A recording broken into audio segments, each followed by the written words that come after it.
Namaste students, myself Dr. Kumar Rathore, Assistant Professor, Department of Kamargatya, Faculty of Ayurvedic Science, Jyoti Vidyapeeth, Women's University, Jaipur Rajasthan. Students, आज की class में हम पढ़ेंगे failure to thrive के बारे में। जैसा कि हमारे कमारगति के सिलेबस के अंदर फेलियर टू थ्राइव एक टॉपिक दिया हुआ है, जिसको हम बच्चों की ग्रोथ से, उसके वेट से उसको इसमें जानते हैं। तो फेलियर टू थ्राइव का मतलब क्या होता है, इसके बारे में आज हम इस टॉपिक के अंदर पढ़ेंगे कि किस प्रकार बच्चे न्यूट्रिशन को गेन करने में असफल हो जाते हैं, क्या कारण है। सबसे पहले हम डेफिनेशन देखते हैं कि फेलियर टू थ्राइव का मतलब होता क्या है। पहले मैं आपको जनरली बता दूं, failure to thrive describe an infant और child who does not gain weight at the expected rate। जो बच्चे हैं आजकल बच्चे जब अपना जो उनका जो वेट है वो एज के अकॉर्डिंग जो होना चाहिए, अगर वो उसको नहीं अचीव कर पाते हैं तो उसको हम फेलियर टू थ्राइव के अंदर गिनते हैं। और ये दो प्रकार का हो सकता है, ऑर्गेनिक और नॉन ऑर्गेनिक। मेडिकल प्रॉब्लम है ये एक तरह की, जिसका कोई भी कारण हो सकता है, लाइक बच्चे को डायरिया या वॉमिटिंग हो जाए या वो कंटिन्यू बीमार रहता है। तो ये ऑर्गेनिक कॉजेज में आते हैं कि जिसके अंदर बच्चे को कोई डिजीज है और वो अपना जो नॉर्मल वेट होना चाहिए वो उसको अचीव नहीं कर पा रहा। तो अगर इसकी नॉर्मल इटियोलॉजी की बात करें कि बच्चा किस प्रकार ऐसा क्यों होता है कि बच्चा एडिक्वेट कैलोरी नहीं इनटेक कर पाता, और क्या रीजन है उसके इन चीजों को नहीं एक्सेप्ट कर पाना, नहीं एज के अकॉर्डिंग अपने वेट को गेन कर पाना। तो इसके बहुत सारे मल्टीपल फैक्टर हो सकते हैं जो कि ऐसा ऐसा है कि उसको न्यूट्रिशन वैल्यू फूड में प्रॉपर नहीं प्रोवाइड हो पाती। तो इस वजह से बच्चे फेलियर टू थ्राइव के शिकार होते हैं। तो अभी इसका इंट्रोडक्शन हम समझते हैं, फेलियर टू थ्राइव होता क्या है। Failure to thrive is an chronic potentially life threatening disorder in infants and children who fail to gain and may even lose weight. Children are considered as falling to thrive when their rate of growth does not meet an expected growth rate for a child of their age. So more specifically, the term characterize those whose weight is below the third percentile on an appropriate growth chart। यहाँ पे ये कहना चाहता है कि failure of thrive जो है वो एक क्रॉनिक डिजीज है, क्योंकि अक्यूट तो कोई भी फेलियर टू थ्राइव को नहीं अचीव करेगा। मतलब ऐसा तो है नहीं कि एक दिन में बच्चे का वेट कम हो गया जो उसका होना चाहिए एक्सपेक्टेड रेट से। नहीं, ये निरंतर होने वाला है कि अगर बच्चे को न्यूट्रिशनल वैल्यू जो उसकी फूड में जो कैलोरी की और प्रोटीन की मात्रा होनी चाहिए वो जो नहीं प्रॉपर हो पाती, तो वो कंटिन्यू जो वेट उसके एज के अकॉर्डिंग होना चाहिए वो नहीं हो पाएगा। तो इस वजह से बच्चे का जो अप्रोप्रिएट ग्रोथ चार्ट के अकॉर्डिंग जो वेट होना चाहिए वो उसका भी 3 परसेंटाइल कम होता है।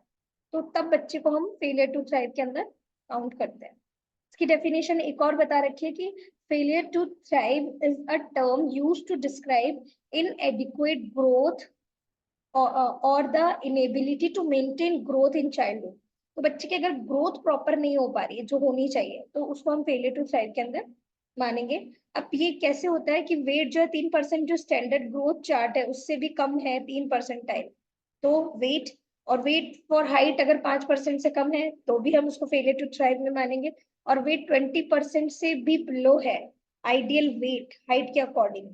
जैसे मैं यूँ कह दूं कि एक बच्चा जो कि 10 साल का है, उसका वेट अगर मान लीजिए यूँ कहें कि उसका वेट 20 से 25 किलो होना चाहिए, और वो ना होकर उसका वेट आ रहा है 15 किलो, है ना, या फिर उसका वेट आ रहा है 12 किलो, तो फिर वो उसके फेलियर टू थ्राइव में माना जाएगा कि वो जो भी न्यूट्रिशनल वैल्यू खा रहा है, जो भी न्यूट्रिशनल फूड वो उसको डेली जो मिल रहा है वो उसके न्यूट्रिशनल वैल्यू उसकी एज के अकॉर्डिंग उसके हाइट और वेट को नहीं बढ़ा रही, तो फिर वो फेलियर टू थ्राइव के अंदर कंसिडर होते हैं।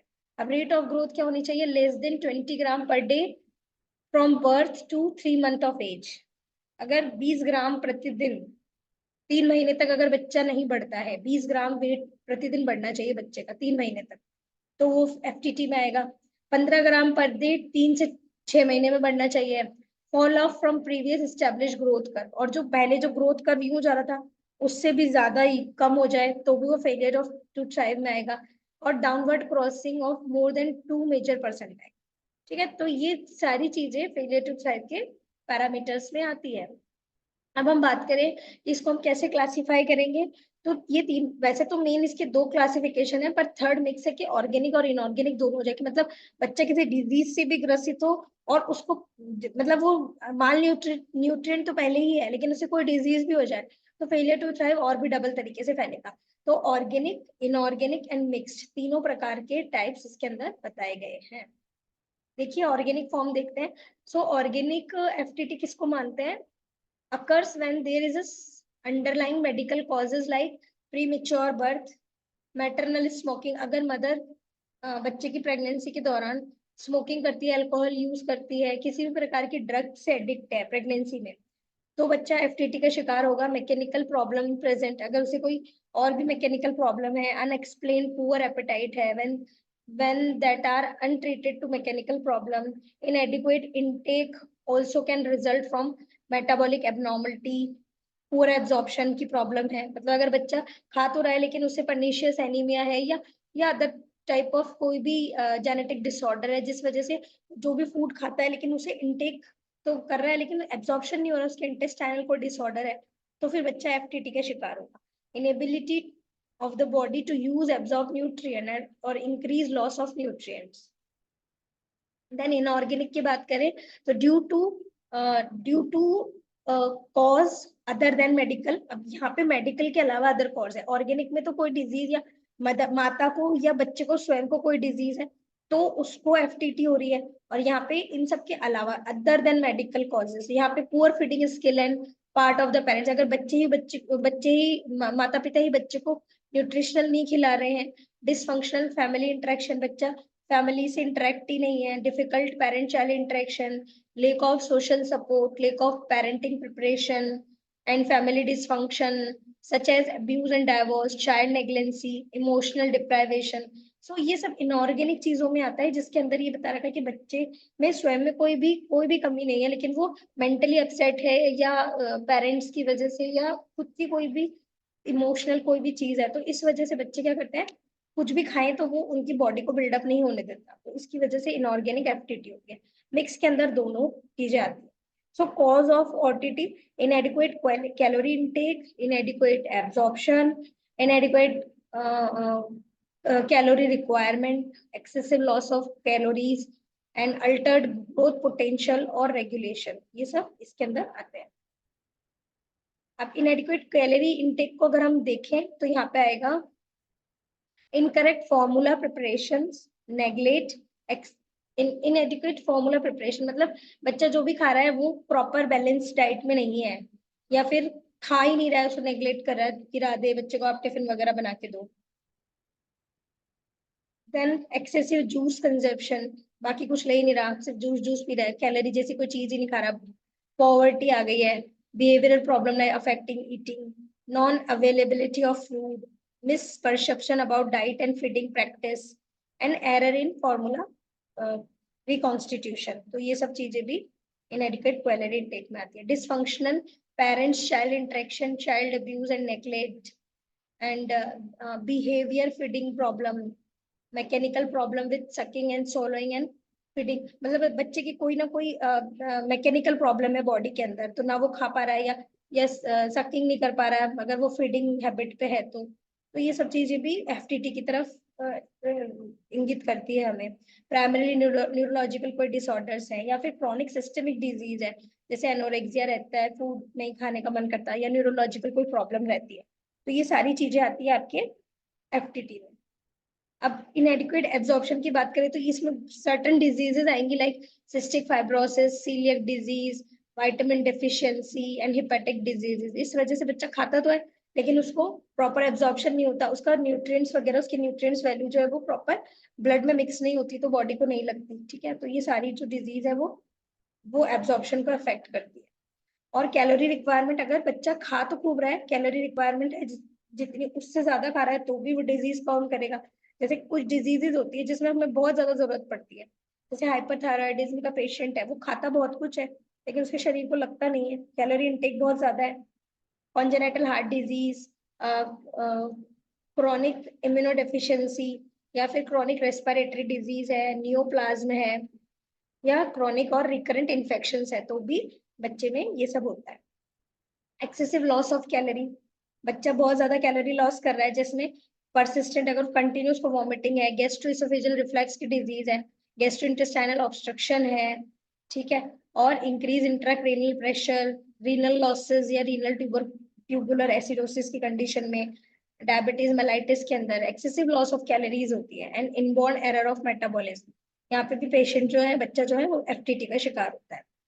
ग्रोथ पोटेंशियल और रेगुलेशन के अंदर कोई भी क्रोमोसोमल डिजीज या एंडोक्राइनोपैथीज है, तो यहाँ पे क्या होता है, बच्चे के प्रॉपर हार्मोन वगैरह प्रॉपर डेवलप नहीं हो पाते, तो ग्रोथ रिटार्डेशन वैसे भी हो जाती है, तो खाना उससे फर्क भी नहीं पड़ेगा, वो जेनेटिक प्रॉब्लम के अंदर आ जाता है।